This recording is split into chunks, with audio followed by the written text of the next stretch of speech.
ही light आहे, जेव्हा भावांनो चालू मध्ये जर ही दिसायला लागली 100% समजायचं आपल्या इंजिनचा प्रॉब्लेम आहे 100%. पण ही अशी दाखवत नाही, ही जेव्हा ऑफ असेल, जेव्हा फक्त आपण अशी चावी ऑन केली तरच ती दिसते. नंतर भावांनो जर चालू मध्ये जर ती तशी जर दिसली समजायचं 100% आपल्या इंजिनला काहीतरी प्रॉब्लेम आहे. तर भावांनो तुम्हाला सांगतो बघा,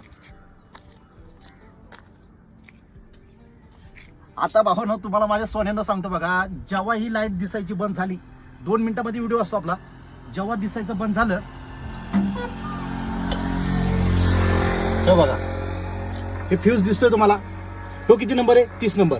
हे कोण आहे रिले. आता भावांनो हे बघा, हे 30 नंबर. आता आपण हे जेव्हा जातो ना भावांनो, तेव्हा तुम्हाला सांगतो बघा, आतमध्ये एक नाही का आपली जी वायर असते तांब्याची, ती तांब्याची वायर आहे ना, कधी कधी तुमच्याकडे एक्स्ट्रा ठेवा. जर समजा अर्धवट गेला असेल ना तर त्याला आपल्याला जोडता येतो, जर पूर्ण गेला असेल तर टाकून द्यायचा. आणि दुसरी गोष्ट सांगतो बघा तुम्हाला,